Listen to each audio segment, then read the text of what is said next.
Explore India with विकास अर्थात travel and explore में आपका फिर से स्वागत है।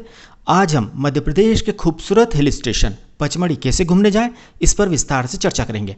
गौरतलब है कि पचमढ़ी मध्य प्रदेश का एकमात्र हिल स्टेशन है।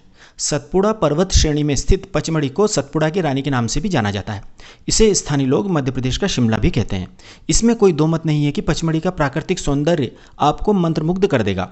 पचमढ़ी में हरे भरे घुमावदार रास्ते, कलकल बहते झरने, पहाड़ों के बीच स्थित भगवान के मंदिर, टाइगर रिजर्व तथा पचमढ़ी की प्राकृतिक सुंदरता आपका मन मोह लेगी और आपका मन करेगा कि आप हमेशा के लिए यहीं पर बस जाएं। यदि आपने पचमढ़ी घूमने का प्लान बनाया है तो आपके मन में सबसे पहला सवाल यह उत्पन्न होता है कि पचमढ़ी किस समय घूमने जाना चाहिए। तो इसका जवाब यह है कि वैसे तो पचमढ़ी कभी भी तथा किसी भी मौसम में घूमने जाया जा सकता है, परंतु यदि आप अपने परिवार के साथ या बच्चों के साथ फैमिली ट्रिप पर पचमढ़ी घूमने जाना चाहते हैं तो पचमढ़ी घूमने का सबसे आदर्श समय अगस्त माह से नवंबर माह तक तथा फरवरी माह से अप्रैल माह तक का होता है। मई तथा जून माह में पचमढ़ी का तापमान काफ़ी बढ़ जाता है, इसलिए घूमने में ज़्यादा आनंद नहीं आता है। मई तथा जून माह में पचमढ़ी में टूरिस्टों की बहुत भीड़भाड़ होती है और होटल भी हद से ज़्यादा महंगे हो जाते हैं। दिसंबर तथा जनवरी माह में पचमढ़ी का तापमान 2 से 5 डिग्री के करीब पहुंच जाता है तथा पहाड़ों पर बहुत ठंडी तथा तेज हवाएं चलती है, इसलिए पचमढ़ी में छोटे बच्चों के साथ घूमने में बहुत दिक्कत महसूस होती है। इसी प्रकार जुलाई माह में पचमढ़ी में बहुत भारी बारिश होती है तथा पहाड़ों पर भूस्खलन का भी खतरा होता है, इसलिए जुलाई माह में पचमढ़ी घूमना सबसे ज़्यादा खतरनाक माना जाता है। यदि आप अपने परिवार के साथ पचमढ़ी ट्रिप को कम बजट में तथा सच में बहुत ज़्यादा एंजॉय करना चाहते हैं तो आप अगस्त माह से नवंबर माह के बीच या फरवरी माह से अप्रैल माह के बीच ही पचमढ़ी घूमने का प्लान बनाइएगा। आपने यह तो तय कर लिया कि आपको पचमढ़ी कब घूमने जाना है। अब आपके सामने दूसरा बड़ा सवाल यह उत्पन्न होता है कि पचमढ़ी कैसे पहुंचे। तो इसका जवाब यह है कि पचमढ़ी जाने के लिए हवाई जहाज, ट्रेन और बस आदि के कई सारे विकल्प उपलब्ध हैं। आप अपनी सुविधा के अनुसार किसी भी साधन से आसानी से बिना किसी परेशानी के पचमढ़ी पहुंच सकते हैं। यदि आप बस द्वारा पचमढ़ी जाना चाहते हैं तो इसके लिए आपको अपने गृह नगर अर्थात अपने होम टाउन से सबसे पहले मध्य प्रदेश की राजधानी अर्थात भोपाल पहुंचना होगा। इसके बाद भोपाल से बस द्वारा पचमढ़ी पहुंचना होगा। भोपाल से पचमढ़ी की सड़क मार्ग से दूरी 200 किलोमीटर है तथा यात्रा में लगभग 5 घंटे का समय लगता है। भोपाल के नादरा बस स्टैंड से सीधे पचमढ़ी के लिए सुबह से दोपहर तक लगभग 4 से 5 बसें चलती हैं। भोपाल से पचमढ़ी का बस का किराया 300 रुपये के लगभग होता है। यदि आपके पास बजट संबंधित कोई परेशानी ना हो तो आप भोपाल से टैक्सी करके भी पचमढ़ी पहुंच सकते हैं, परंतु टैक्सी द्वारा पचमढ़ी जाना काफ़ी महंगा पड़ता है क्योंकि टैक्सी वाले वापस रिटर्न का किराया भी जोड़ते हैं तथा आप भोपाल की टैक्सी को पचमढ़ी के अधिकतर टूरिस्ट स्पॉट्स तक लेकर जा भी नहीं पाएंगे क्योंकि पचमढ़ी का अधिकतर हिस्सा सतपुड़ा टाइगर रिजर्व के अंतर्गत आता है तथा उसमें टूरिस्ट को घुमाने के लिए केवल पेट्रोल से चलने वाली स्पेशल परमिशन वाली ग्रीन जिप्सी ही चलती हैं तथा इन ग्रीन जिप्सियों पर सतपुड़ा फॉरेस्ट रिजर्व का कोड तथा स्टिकर भी लगा होता है। इसलिए बेहतर यही है कि भोपाल से आप बस द्वारा ही पचमढ़ी जाएं। एक दूसरा ऑप्शन यह भी है कि यदि आपका गृह नगर बहुत ज़्यादा दूर न हो तो आप अपने स्वयं के वाहन से पचमढ़ी तक आएं तथा वाहन अपनी होटल के पार्किंग एरिया में पार्क कर दें। इसके उपरांत सतपुड़ा फॉरेस्ट रिजर्व द्वारा स्वीकृत किराए की जिप्सी लेकर पचमढ़ी को एक्सप्लोर करें। यदि आप ट्रेन द्वारा पचमढ़ी जाने का मन बना रहे हैं तो यह याद रखें कि पचमढ़ी में कोई भी रेलवे स्टेशन नहीं है, अर्थात आप सीधे ट्रेन से पचमढ़ी नहीं पहुंच सकते हैं। गौरतलब है कि पचमढ़ी का सबसे निकटतम railway station Pipariya railway station है, जो कि पचमढ़ी से लगभग 54 किलोमीटर दूर है।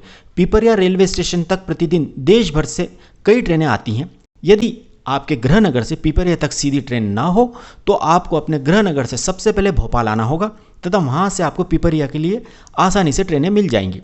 आप ट्रेन से पीपरिया रेलवे स्टेशन पहुंचने के बाद बस, टैक्सी या शेयर टैक्सी से केवल 1.5 घंटे में पचमढ़ी पहुंच सकते हैं।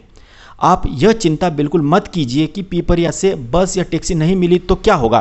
पीपरिया रेलवे स्टेशन के बाहर से हर 1 घंटे में पचमढ़ी के लिए बसें तथा शेयर टैक्सी रात को 9 बजे तक चलती हैं, जिसका प्रति व्यक्ति किराया केवल 100 रुपये ही होता है।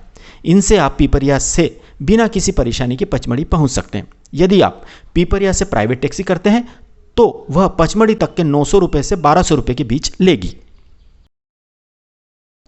गौरतलब है कि पचमढ़ी में जिस प्रकार कोई रेलवे स्टेशन नहीं है, उसी प्रकार पचमढ़ी में कोई एयरपोर्ट भी नहीं है। पचमढ़ी का सबसे निकटतम एयरपोर्ट अर्थात हवाई अड्डा भोपाल में स्थित है, जिसका नाम राजा भोज एयरपोर्ट है, जो कि पचमढ़ी से लगभग 200 किलोमीटर दूर है। आप अपने गृह नगर के एयरपोर्ट से भोपाल एयरपोर्ट पर लैंड करने के बाद टैक्सी या बस से केवल 5 घंटे में पचमढ़ी पहुंच सकते हैं। बस का किराया 300 रुपये लगेगा, वहीं टैक्सी का किराया 3,500 से 4,000 रुपये के बीच लगेगा। आप अपने बजट के अनुसार बस या टैक्सी में से कोई भी विकल्प चुनकर पचमढ़ी तक पहुंच सकते हैं। एक बात हमेशा याद रखें कि आप अपना टूर प्लान इस प्रकार बनाइएगा कि आप या तो सुबह या दोपहर अथवा शाम तक पचमढ़ी पहुंच जाएं, क्योंकि रात में पचमढ़ी का रास्ता बहुत रिस्की हो जाता है। इसका कारण यह है कि पिपरिया से पचमढ़ी के रास्ते में अनगिनत खतरनाक मोड़ तथा ब्लाइंड स्पॉट्स आते हैं। इसलिए आप अपनी ट्रिप इस प्रकार प्लान कीजिएगा कि आप सूरज डूबने से पहले ही पचमढ़ी पहुंच जाएं। यदि आप किसी कारणवश भोपाल से पिपरिया तक पहुंचने में बहुत लेट हो जाएं, जैसे रात के 9 या 10 बज जाएं, और यदि आपके साथ बच्चे या बुजुर्ग लोग हों, तो आप पिपरिया के किसी लोकल होटल में नाइट स्टे करें। रात में पचमढ़ी जाने का खतरा न उठाएं तथा सुबह होटल में नाश्ता करने के बाद पचमढ़ी के लिए निकलें। पचमढ़ी के बस स्टैंड पर पहुंचने के बाद आप रिक्शा अथवा टैक्सी से अपने ऑनलाइन बुक होटल के लिए प्रस्थान करें। रिक्शा या टैक्सी का किराया केवल 50 से 100 रुपये के बीच ही लगेगा। आप पचमढ़ी में रुकने के लिए होटल ऑनलाइन ही बुक करें, क्योंकि पचमढ़ी पहुंचने के बाद यदि आप होटल की खोजबीन करेंगे तो होटल भी आपको अच्छा नहीं मिलेगा तथा होटल वाले मनमाना किराया वसूल करेंगे। साथ ही आपका बहुत सारा कीमती समय होटल खोजने में ही बर्बाद हो जाएगा। इसलिए होटल ऑनलाइन ही बुक करें। गौरतलब है कि पचमढ़ी कोई महंगा टूरिस्ट स्पॉट नहीं है, इसलिए पचमढ़ी में बढ़िया बजट होटल ऑनलाइन 1,000 से 1,500 रुपये में मिल जाएगा। यदि आप लग्जरी होटल में रुकना चाहते हैं तो प्रतिदिन का किराया 2 से 3,000 रुपये के लगभग पड़ेगा। यदि आप Madhya Pradesh tourism development corporation अर्थात MPTDC के होटल बुक करते हैं तो आपका स्टे माइंड ब्लोइंग रहेगा, क्योंकि MPTDC के होटल्स की लोकेशन तथा उनका कंस्ट्रक्शन आपका मन मोह लेगा। पचमढ़ी में MPTDC के ढेरों होटल्स छोटे छोटे बंगलों के रूप में बने हुए हैं, तो आपको लगेगा कि आप किसी होटल में नहीं अपितु किसी लग्जरी रेस्ट हाउस या बंगलों में रुके हुए हैं। MPTDC के स्टैंडर्ड होटल्स प्रतिदिन 2,500 से 3,000 रुपये के लगभग पड़ते हैं। हम आपको यह गारंटी देते हैं कि मध्य प्रदेश सरकार द्वारा संचालित MPTDC के होटल्स में आपका पचमढ़ी स्टे बहुत यादगार रहेगा। हमारी आपको सलाह है कि आप MPTDC के होटल्स में ही रुकिएगा, परंतु यदि आपका होटल में रुकने का बजट बहुत कम हो तो आप प्राइवेट होटल का चयन कीजिएगा। आप अपने यात्रा बजट को सामने रखकर ही अपने लिए होटल का चयन कीजिएगा। अपनी ऑनलाइन बुक होटल में चेक इन करने के बाद आप ब्रेकफास्ट या दोपहर हो गई हो तो लंच कर लें। यदि आप होटल पहुंचने में किसी कारण से बहुत ज़्यादा लेट हो गए हो तो डिनर कर लें।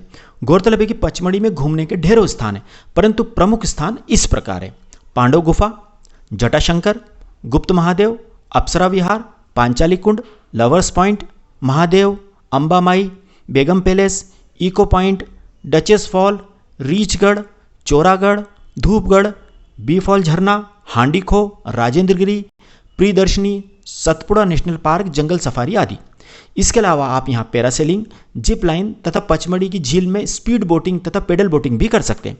पचमढ़ी तथा उसके आसपास के इन पर्यटक स्थलों को अच्छे से एक्सप्लोर करने में आपको कम से कम 3 से 4 दिन का समय लगेगा। अब हम पचमढ़ी कैसे घूमें इस पर बात करते हैं। यदि आप दोपहर तक पचमढ़ी पहुंच गए हैं तो आप जल्दी से लंच कर लें। लंच करने के बाद आप अपने होटल से ही हाफ डे का Pachmarhi sight seeing tour book करके जिप्सी से जटाशंकर, चर्च, गुप्त महादेव, अप्सरा विहार, पांचाली कुंड, लवर्स पॉइंट, महादेव, हांडी खो, राजेंद्रगिरी आदि टूरिस्ट स्पॉट देखने जा सकते हैं। जिप्सी वाला लगभग 800 रुपये से 1,200 रुपये में आपको यह सभी टूरिस्ट स्पॉट्स तथा धार्मिक स्थल दिखा लाएगा। जिप्सी आपको आपके होटल के बाहर से ही मिल जाएगी। यदि होटल से जिप्सी का रेट ज़्यादा बताया जाए तो आप पचमढ़ी के बस स्टैंड से कम रेट पर लोकल साइट सीइंग के लिए टैक्सी बुक कर सकते हैं।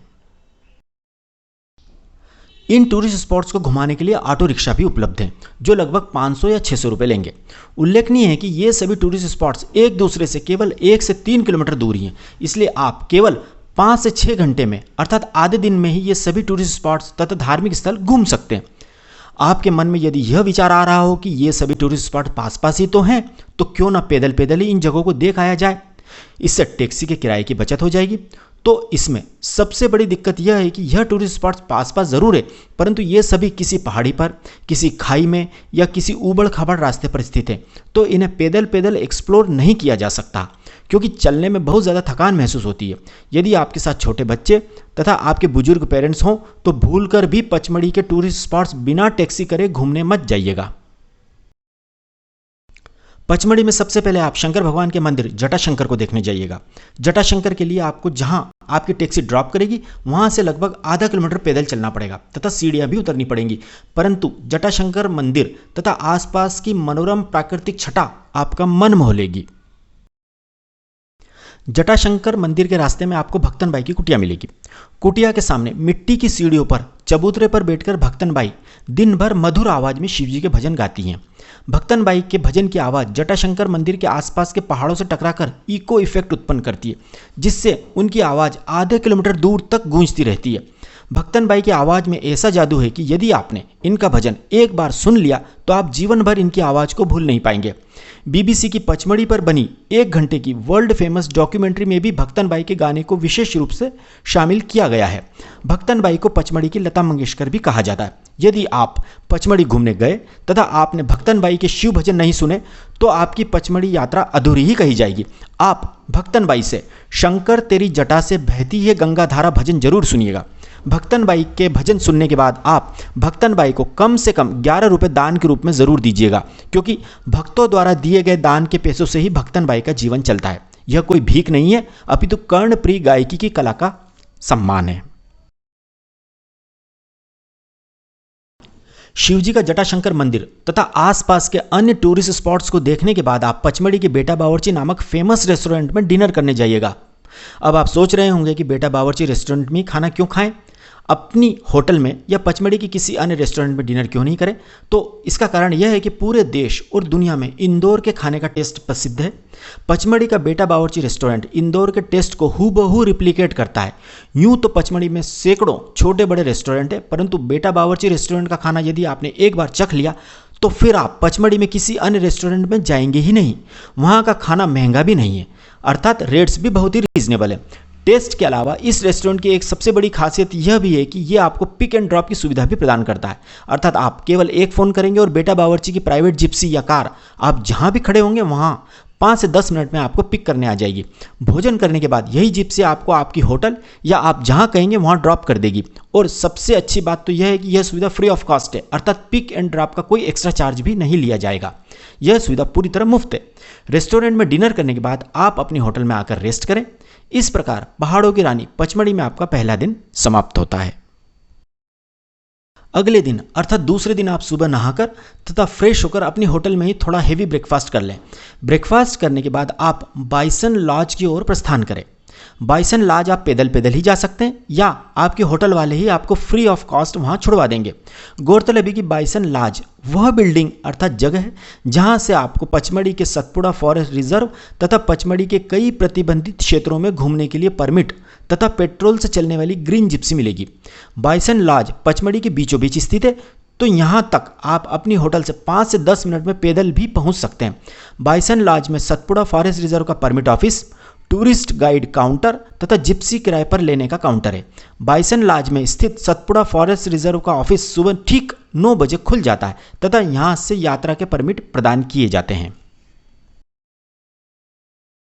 बाइसन लॉज में एक बहुत बड़ा सा बोर्ड अर्थात होर्डिंग लगा हुआ है, जिसमें टूरिस्ट स्पॉट्स का रूट प्लान, टोटल फीस आदि लिखी हुई है। आपको किस रूट पर क्या देखने को मिलेगा इसकी जानकारी के लिए फ्री में ब्रोशर भी मिलता है, तो आप उसमें देखकर यह तय कर सकते हैं कि आपको कहाँ घूमने जाना है। यहाँ पर 1240 रुपये में एक दिन के लिए परमिट बनता है तथा 2000 रुपये जिप्सी के लगते हैं।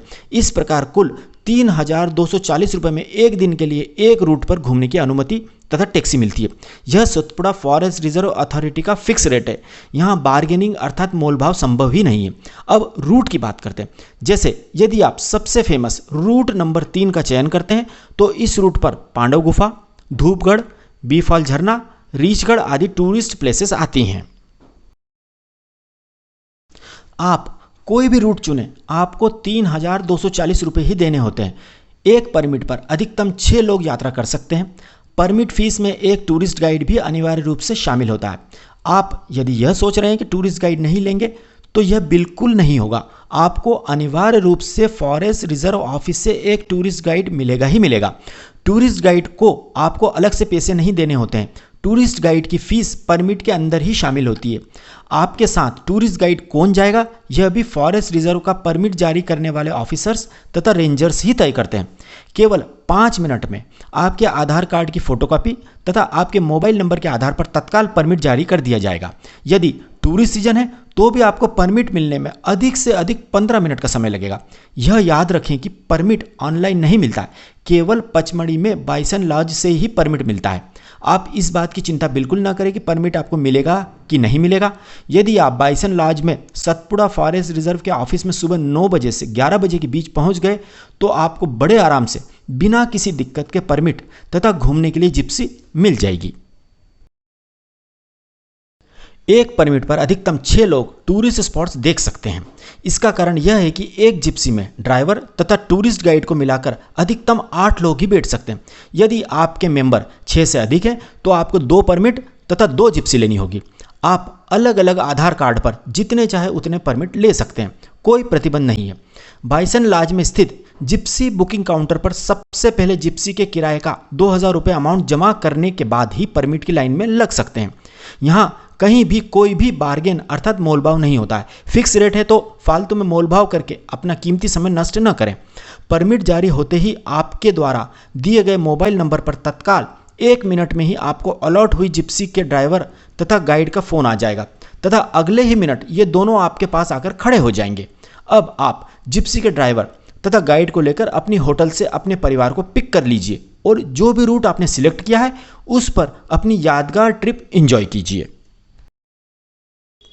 एक बात और याद रखें कि आप अपने पूरे परिवार को लेकर बाइसन लॉज बिल्कुल मत जाइएगा, क्योंकि बाइसन लॉज में जिप्सी के ड्राइवरों, टूरिस्ट गाइड्स, फॉरेस्ट रेंजर्स तथा परमिट बनवाने वाले टूरिस्टों की भारी भीड़ होती है। तो अपने बच्चों तथा महिलाओं को धक्का मुक्की का हिस्सा मत बनाइएगा।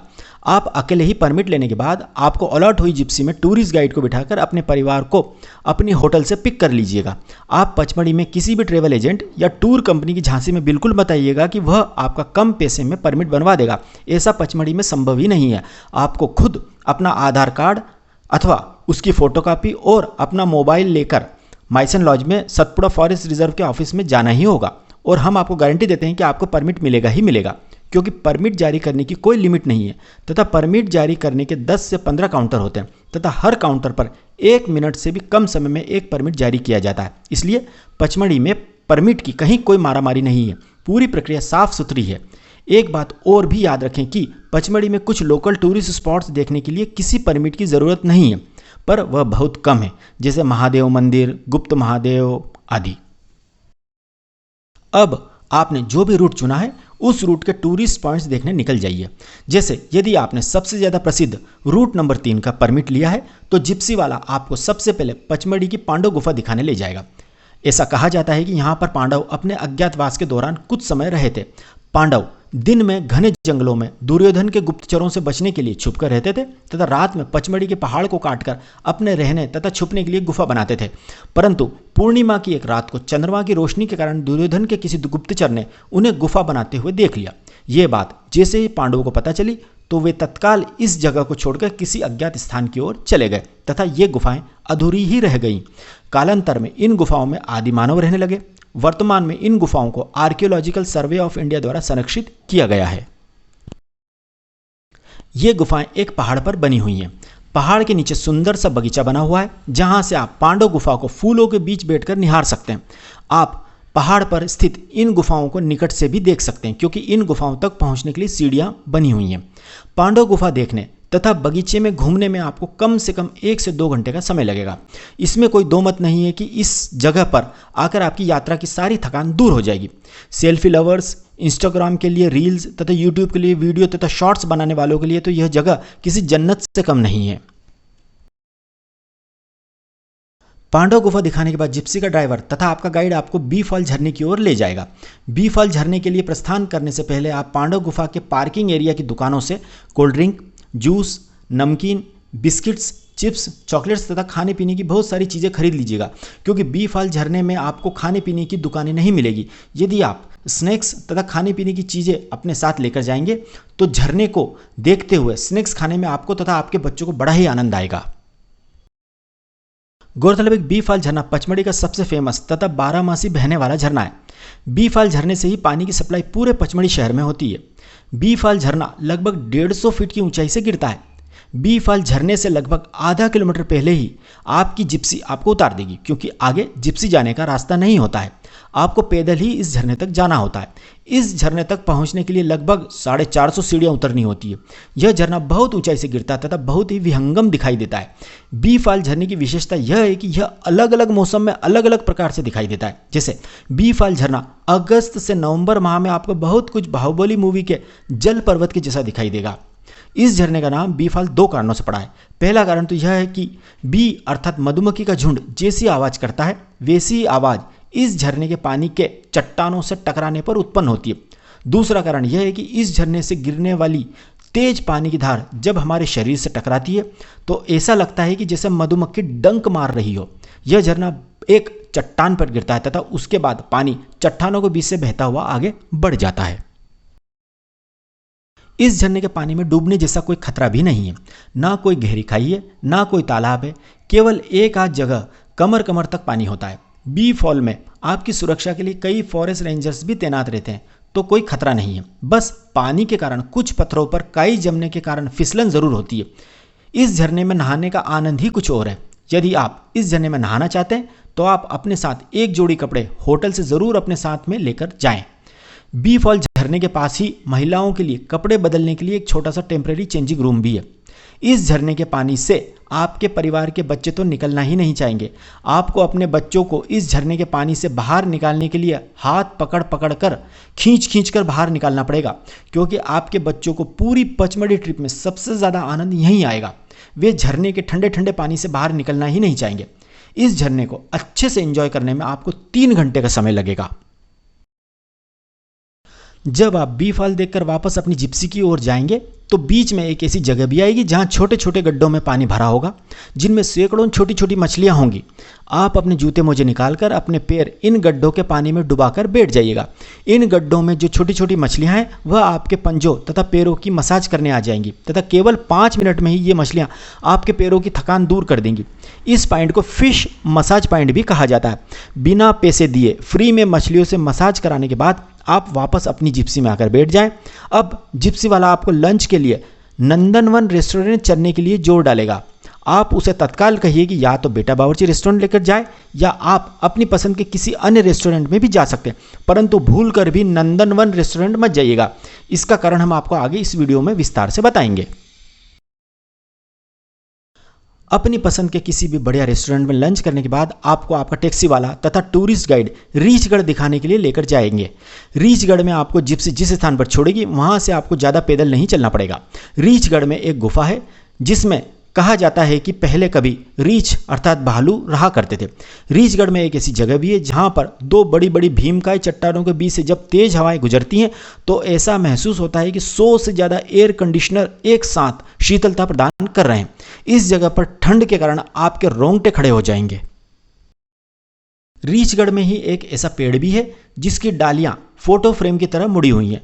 आप इस फोटो फ्रेम में बैठकर या खड़े होकर अपनी फोटो जरूर क्लिक कीजिएगा, परंतु इस वृक्ष पर चढ़ने में सावधानी जरूर रखिएगा। एक बात आप लिख लीजिए कि इस पेड़ के साथ खींची गई पिक्चर अर्थात फोटो जब आप इंस्टाग्राम, फेसबुक, ट्विटर या व्हाट्सएप पर अपलोड करेंगे तो आपके सभी मित्र आपसे यह जरूर पूछेंगे कि यह पिक कहाँ का है तथा यह पेड़ किस जगह पर है। रीछगढ़ घूमने में आपको लगभग 1 से 1.5 घंटा लगेगा। रीछगढ़ दिखाने के बाद आपका जिप्सी वाला रास्ते में आपको भव्य दृश्य तथा इको पॉइंट दिखाता हुआ लगभग 5 बजे तक आपको धूपगढ़ की पहाड़ी पर पहुंचा देगा।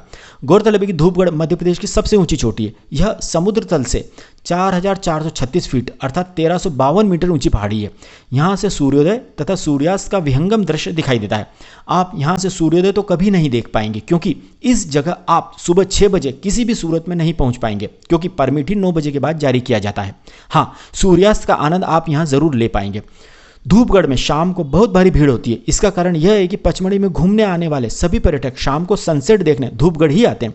धूपगढ़ पर एक छोटा सा संग्रहालय अर्थात म्यूजियम भी है जिसमें पचमढ़ी के सभी टूरिस्ट स्पॉट्स की जानकारी विभिन्न फोटोग्राफ्स के माध्यम से दी गई है। शाम को 6 बजे से 6:30 बजे के बीच धूपगढ़ से सूर्यास्त देखा जा सकता है। आपने अपने जीवन में कभी यह नहीं देखा होगा कि सूरज पीले से लाल रंग का हो जाए, फिर लाल से काला होकर एकदम से गायब हो जाए। आपको धूपगढ़ से सनसेट ऐसा ही दिखाई देगा। यहाँ आपको अपनी आंखों पर विश्वास ही नहीं होगा कि सूरज काला होकर एकदम गायब कैसे हो सकता है। सूरज यहाँ से देखने पर किसी पहाड़ी के पीछे अस्त नहीं होता है, आसमान में ही काला होकर एकदम से 1 से 2 मिनट में गायब हो जाता है। यहाँ पर सनसेट बैठकर देखने के लिए सीढ़ियाँ बनी हुई है। जैसे लोकल स्टेडियम में बैठने के लिए सीमेंट की सीढ़ियाँ या सीटें बनी होती है, वैसी ही सीढ़ियाँ यहाँ बनी हुई हैं। सनसेट देखने के बाद आप वापस अपनी जिप्सी में जाकर बैठ जाइएगा। गौरतलब है कि हर जिप्सी पर बड़े बड़े अक्षरों में एक यूनिक आईडी नंबर डला होता है। आप अपनी जिप्सी का यह नंबर दिन भर याद रखें। इससे आपको हर टूरिस्ट स्पॉट पर डार्क ग्रीन कलर की एक जैसी 300 से 500 जिप्सियों के बीच में से अपनी जिप्सी को खोजने में ज़्यादा समय नहीं लगेगा। आप अपनी जिप्सी के ड्राइवर तथा अपने गाइड का नंबर भी अपने मोबाइल में सेव करके रखिएगा, ताकि आप ज़्यादा भीड़भाड़ की स्थिति में इन दोनों से तत्काल संपर्क कर सकें। धूपगढ़ देखने के बाद आपका जिप्सी का ड्राइवर आपको वापस आपके होटल में ड्रॉप कर देगा। यदि आप बाहर कहीं डिनर करना चाहते हैं तो आप अपने जिप्सी वाले को बोल दीजिएगा कि रेस्टोरेंट लेकर चले। आप जहां कहेंगे, जिस रेस्टोरेंट का कहेंगे, आपको जिप्सी वाला खुशी खुशी आपको वहां ड्रॉप कर देगा। जिप्सी का ड्राइवर कोई नान नुकुर नहीं करेगा और कोई एक्स्ट्रा चार्ज भी नहीं लेगा। जब आप अपने गाइड से तथा जिप्सी वाले से विदा लेंगे तो आपको उन्हें 1 रुपया भी नहीं देना है, क्योंकि आप उनकी फीस सुबह ही बाइसन लॉज में Satpura forest reserve forest office तथा टैक्सी बुकिंग काउंटर पर जमा कर चुके होते हैं। डिनर करने के बाद आप पैदल पैदल ही अपने होटल में आ जाएं। यदि आपकी होटल अर्थात जहां आप रुके हुए हैं तथा रेस्टोरेंट जहां आपने भोजन किया है उनके बीच की दूरी ज़्यादा हो तो रेस्टोरेंट वालों से कहिएगा, तो वह आपको आपकी होटल तक अपने वाहन से या तत्काल रिक्शा बुलवाकर आपको ड्रॉप करवा देंगे। अब आप अपनी होटल में जाकर रेस्ट करें। इस प्रकार पचमढ़ी में आपका दूसरा दिन समाप्त होता है। अगले दिन अर्थात तीसरे दिन आप अपनी होटल में हेवी ब्रेकफास्ट करने के बाद बाइसन लॉज से पचमढ़ी में स्थित सतपुड़ा टाइगर रिजर्व में घूमने के लिए दिन भर के लिए जंगल सफारी टूर बुक कर सकते हैं। कीमत वही 3,240 रुपये ही लगेगी।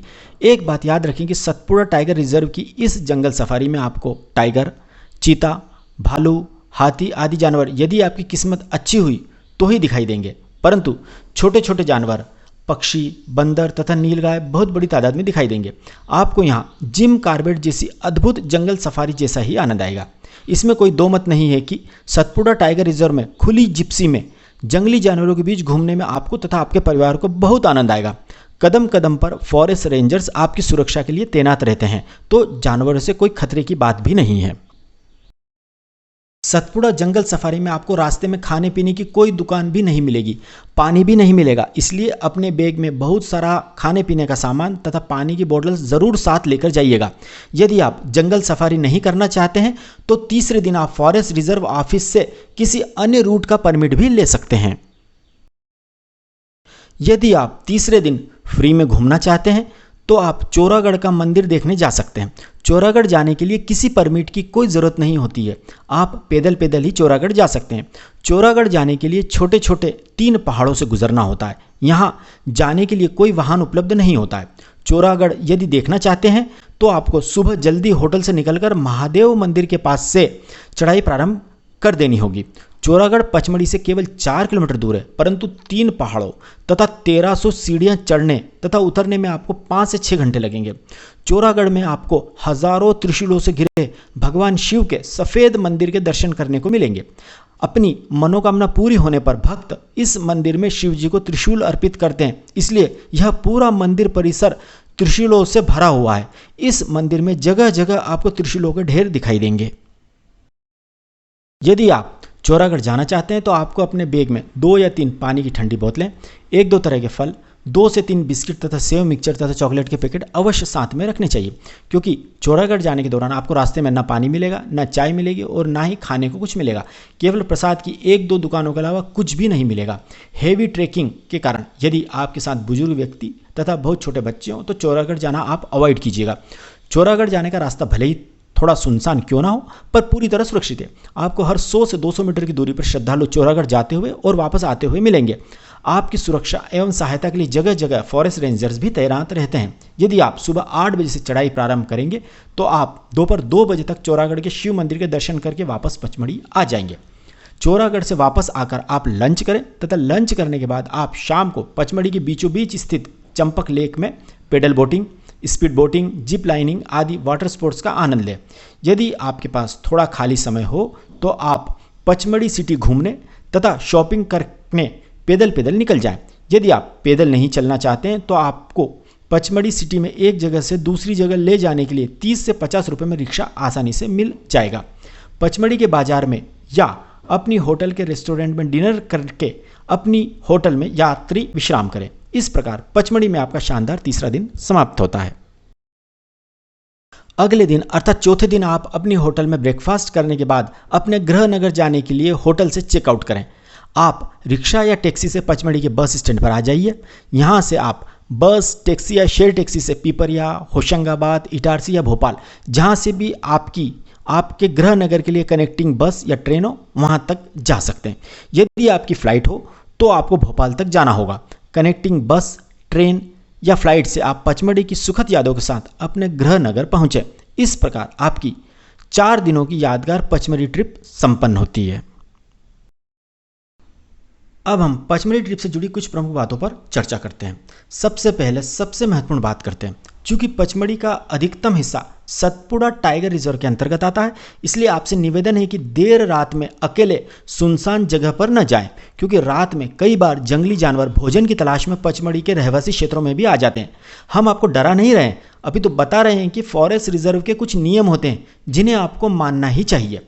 नेक्स्ट है, पचमढ़ी में रात में जंगल में या होटल के अनकवर्ड गार्डन में कैंप फायर या पार्टी जैसी एक्टिविटी बिल्कुल ना करें। नेक्स्ट है, रात में अधिकतम 11 बजे तक अपनी होटल में अपने रूम में जरूर आ जाएं। पचमढ़ी में देर रात में अकेले पैदल बिल्कुल न घूमें। नेक्स्ट है, पचमढ़ी में फॉरेस्ट रेंजर्स के निर्देशों का अवश्य पालन करें। यदि फॉरेस्ट रेंजर्स आपसे कभी भी कहें कि आगे जाना खतरनाक है तो तत्काल आप वहीं से वापस लौट जाएं। यदि पचमढ़ी में कहीं कोई रास्ता बैरिकेड लगाकर बंद किया हुआ हो तो बैरिकेड को लांग कर अर्थात कूद फांद कर आगे मत जाइएगा। हो सकता है आगे कोई भूस्खलन हुआ हो, कोई गहरी खाई हो या किसी जंगली जानवर की उपस्थिति हो। नेक्स्ट, पचमढ़ी में कुछ टूरिस्ट स्पॉट्स पर बहुत सारे बंदर भी हैं, तो आप अपने हाथ में कुछ भी खाने का सामान लेकर न चलें, बंदर आपके हाथ से वह छुड़ा ले जाएंगे। नेक्स्ट, अपने ग्रुप में एक मेंबर के पास एक लकड़ी ज़रूर रखें। लकड़ी से पिटने के डर से बंदर कभी पास नहीं आते हैं। लकड़ी 20 रुपये में पचमढ़ी में जगह जगह मिलती है। यदि पचमढ़ी में आपको कोई भी परेशानी आए तो कदम कदम पर फॉरेस्ट रेंजर्स होते हैं, आप उनसे मदद ले सकते हैं। फॉरेस्ट रेंजर्स आपकी हर प्रकार से सहायता करेंगे। ये तो आप सभी जानते ही हैं कि मध्य प्रदेश की हैंडलूम अर्थात हथकरघा पर बनी साड़ियाँ, महेश्वरी साड़ियाँ, चंदेरी साड़ियाँ तथा बाग प्रिंट के सलवार सूट देश ही नहीं अपितु विदेशों में भी फेमस है। यदि आपके परिवार की महिलाएं इन्हें खरीदने की इच्छा जाहिर करें या जिद करें तो आप केवल पचमढ़ी के मृगनयनी एम्पोरियम से ही इन साड़ियों की खरीदारी कीजिएगा, क्योंकि मृगनयनी एम्पोरियम का संचालन मध्य प्रदेश सरकार के द्वारा किया जाता है। चूँकि मृगनयनी एम्पोरियम सरकारी एम्पोरियम है तो यहाँ आपको असली महेश्वरी साड़ियाँ, चंदेरी साड़ियाँ आदि ही मिलेंगी, तो इसलिए आप केवल मृगनयनी एम्पोरियम से ही खरीदारी कीजिएगा। यदि आप मृगनयनी एम्पोरियम के अलावा किसी और प्राइवेट शोरूम से ये साड़ियाँ खरीदेंगे तो पूरी संभावना है कि आपको महेश्वरी साड़ियों, चंदेरी साड़ियों के नाम पर मिलती जुलती नकली साड़ियाँ बहुत ऊंचे दामों पर टिका दी जाएंगी। यह याद रखें कि पचमढ़ी एक फॉरेस्ट रिजर्व क्षेत्र होने के साथ साथ कैंट एरिया अर्थात सेना का छावनी क्षेत्र भी है, इसलिए सेना से जुड़े एरिया में जाने की सख्त मनाही होती है। नेक्स्ट पॉइंट है, पचमढ़ी में केवल एक ही पेट्रोल पंप है तथा वहाँ भी कभी कभी 2-2 दिन तक ईंधन नहीं मिलता है। इसलिए यदि आप अपने स्वयं के वाहन से पचमढ़ी तक आते हैं तो पिपरिया से ही अपनी कार के ईंधन टैंक को फुल करा लीजिएगा, अन्यथा यदि पचमढ़ी में वाहन का ईंधन खत्म हो गया तो बहुत भारी परेशानी में फंस सकते हैं। पचमढ़ी में गोवा की तरह हर 10 कदम पर पेट्रोल और डीजल की बोतल्स लेकर लोग नहीं बैठे रहते हैं। नेक्स्ट है, कैंट एरिया होने के कारण पचमढ़ी में आपको जगह जगह खाने पीने के ठेले या फूड जॉइंट्स भी नहीं मिलेंगे। इसके लिए आपको पचमढ़ी के मुख्य बाजार में ही जाना पड़ेगा। पचमढ़ी में नंदनवन नामक एक बहुत बड़ा तथा बहुत ही कुख्यात रेस्टोरेंट है। आपको सभी टैक्सी वाले अपने भारी कमीशन के लालच में वहीं लेकर जाएंगे, परंतु वहाँ का खाना बहुत अनहाइजेनिक है, बहुत गंदगी के बीच भोजन पकाया जाता है तथा टॉयलेट से ही किचन लगा हुआ है। इसके साथ ही आपने जो चीज़ ऑर्डर नहीं की है उसका भी ज़बरदस्ती लड़ झगड़ कर चार्ज ले लेते हैं। ऐसा पूरे देश के किसी भी अन्य रेस्टोरेंट में आपने न देखा होगा न ही सुना होगा, पर नंदनवन नामक रेस्टोरेंट में लगभग सभी टूरिस्टों के साथ यही होता है। जैसे आपने सलाद नहीं मंगाया तो भी बिना पूछे सलाद सर्व कर देते हैं और 150 से 200 रुपये चार्ज कर लेते हैं। मसाला पापड़ सर्व नहीं करेंगे पर बिल में मसाला पापड़ के 200 से 300 रुपये जोड़ देंगे। यदि आप कहेंगे कि आपने तो मसाला पापड़ मंगाए ही नहीं थे तो रेस्टोरेंट का मालिक खुद आपसे बहस करने आपकी डिनर टेबल पर आ जाएगा और कहेगा कि आप मसाला पापड़ खा चुके हो और अब झूठ बोल रहे हो। आप कुछ भी कर लीजिए, आपने जो चीज़ खाई ही नहीं उसके भी पैसे आपको देने ही पड़ेंगे, क्योंकि नंदनवन रेस्टोरेंट के मालिक के साथ साथ 5 से 7 बाउंसर जैसे वेटर या कहें कि मुस्टंडे भी आपको धमकाने आ जाते हैं। इस रेस्टोरेंट में 2 से 3 लोगों का एक बार का साधारण भोजन भी आपको कम से कम 3 से 4 हज़ार रुपये के बीच पड़ेगा। इस रेस्टोरेंट में होने वाली एक सामान्य ठगी का नमूना यह है कि बटर पनीर मसाला सब्जी की एक प्लेट का रेट इस रेस्टोरेंट के मेनू कार्ड में 350 रुपये लिखा हुआ है, जो कि टूरिस्ट प्लेस के हिसाब से रीजनेबल रेट कहा जा सकता है। परंतु जब आपके हाथ में बिल आएगा तो आपके पैरों के नीचे ज़मीन ही खसक जाएगी, क्योंकि उसी बटर पनीर मसाला सब्जी का रेट 850 रुपये से 1000 रुपये के बीच लगाया जाएगा। आप कहेंगे कि मेनू कार्ड में तो यह सब्जी 350 रुपये की है, तो वेटर कहेगा कि आपको गलती से 3 साल पुराना मेनू कार्ड दे दिया था और वेटर तत्काल फर्जी नए ज़्यादा रेट वाला मेनू कार्ड आपको थमा देगा। इस स्थिति में आप कुछ भी नहीं कर पाएंगे। पचमढ़ी जाने वाले तथा इस रेस्टोरेंट में खाना खाने वाले सामान्यतः हर टूरिस्ट को इसी प्रकार के गंदे एक्सपीरियंस से गुजरना ही पड़ता है। तो हमारी आपको सलाह है कि आप नंदनवन नामक इस रेस्टोरेंट में कुछ भी हो जाए, चाहे आपका टैक्सी वाला कुछ भी कहे, चाहे आपके पाँव में ही क्यों ना गिर जाए, आप यहाँ भोजन करना अवॉइड कीजिएगा। यह कोई सुनी सुनाई बात नहीं है। यह दुर्घटना पचमढ़ी जाने वाले हर उस टूरिस्ट के साथ होती है जो इस रेस्टोरेंट में जाता है। हमारे साथ भी एक बार यह सभी कुछ हो चुका है। इस नंदनवन रेस्टोरेंट का सिंपल सा फंडा यह है कि चाहे कुछ भी हो जाए, टूरिस्ट फिर से इनके रेस्टोरेंट में खाना खाने तो आएगा नहीं, तो एक बार में ही जितना हो सके उतना टूरिस्ट को लूट खसोट लो। इसके अलावा इस रेस्टोरेंट के बाहर हजारों बड़े बड़े लाल मुंह वाले खतरनाक तथा गुस्सेल बंदर भी हैं। तो अंदर रेस्टोरेंट वाले आपको जमकर लूटेंगे तथा बाहर ये बंदर आपके हाथ में जो भी सामान होगा छीन कर ले जाएंगे। तो चाहे कुछ भी हो जाए, आप इस रेस्टोरेंट में जाने से बचें। इस रेस्टोरेंट का मालिक टूरिस्टों को अपने रेस्टोरेंट तक लाने का हर टैक्सी वाले को पर डे अर्थात प्रतिदिन 500 से 1000 रुपये कमीशन देता है, इसलिए वो आपको यहाँ लाने के लिए सारे जतन करते हैं। हमने इस रेस्टोरेंट के विषय में पचमढ़ी के स्थानीय लोगों से भी बात की थी, तो उनका कहना है कि इस रेस्टोरेंट को विशेष रूप से राजनीतिक संरक्षण प्राप्त है, इसलिए ढेरों शिकायतों के बाद भी इस पर कभी कोई कार्रवाई नहीं होती है। तो आपसे निवेदन है कि पचमढ़ी में कहीं भी भोजन कर लीजिएगा, चाहे सड़क के ठेले पर खाना खा लीजिएगा, परंतु इस रेस्टोरेंट में जाना जहां तक हो सके अवॉइड कीजिएगा। पचमढ़ी में आपको सुबह 6 बजे से सुबह 10 बजे तक हल्की फुल्की ठंड महसूस होगी, इसलिए हल्के फुल्के गर्म कपड़े अपने साथ अवश्य रखिएगा। आप अपने लिए गर्म कपड़े न भी रखेंगे तो भी चलेगा, परंतु बच्चों तथा अपने बुजुर्ग पेरेंट्स के लिए गर्म कपड़े साथ में ज़रूर रखिएगा। नेक्स्ट है, पचमढ़ी ट्रिप में अपने साथ अच्छी ग्रिप वाले जूते ही रखें, यहाँ चप्पल बिल्कुल नहीं चलेगी। नेक्स्ट है, पचमढ़ी ट्रिप में महिलाओं को भी चप्पल की जगह अच्छे स्पोर्ट शूज़ ही पहनने चाहिए, क्योंकि चप्पल हर 100 कदम पर टूट जाएंगी। नेक्स्ट है, इस ट्रिप में यदि आपके साथ बुजुर्ग लोग हैं तो उनके स्वास्थ्य का विशेष ध्यान रखें। पैर दर्द में राहत पहुंचाने वाली क्रीम या स्प्रे जैसे मूव, आयोडेक्स या वोलिनी अवश्य साथ में रखें। पचमढ़ी ट्रिप में आप पर्यावरण फ्रेंडली सामग्री का ही उपयोग करें। अपने साथ पीने के पानी के लिए स्टील की बोतल या तांबे की बोतल लेकर जाएं। नेक्स्ट है, प्लास्टिक का सामान या कचरा यदि सतपुड़ा फॉरेस्ट रिजर्व में आप फेंकेंगे तो फॉरेस्ट रेंजर्स आपके ऊपर तत्काल 500 रुपये का फाइन या पेनल्टी लगा देंगे, इसलिए जो भी कचरा, प्लास्टिक की खाली बोतल या खाली पॉलीथीन हो उसे वापस अपने बैग में रखकर साथ लाएं तथा अपनी होटल के रूम के डस्टबिन में डालें। यह बात आप गांठ बांध लें कि होटल के रिसेप्शन पर उपस्थित ट्रैवल एजेंटों से कोई भी ट्रैवल पैकेज न लें, क्योंकि वे लोग ठीक ढंग से घुमाते नहीं हैं तथा केवल खाना पूर्ति करते हैं। अब हम 4 दिन की इस पचमढ़ी ट्रिप के अधिकतम कुल खर्च की बात करते हैं। 4 लोगों का पचमढ़ी आने जाने का बस तथा ट्रेन का कुल किराया लगभग 4000 रुपये। 4 लोगों का 4 दिन का टैक्सी, जिप्सी, रिक्शा तथा परमिट का कुल खर्च लगभग 8000 रुपये। 4 लोगों का 4 दिन का होटल का किराया लगभग 6000 रुपये। 4 लोगों का 4 दिन का भोजन का खर्च लगभग 8000 रुपये। 4 लोगों का 4 दिन का साइट सीइंग, बोटिंग तथा एक्टिविटी का कुल खर्च लगभग 2000 रुपये। 4 लोगों का पचमढ़ी में 4 दिन का अधिकतम कुल खर्च लगभग 28000 रुपये।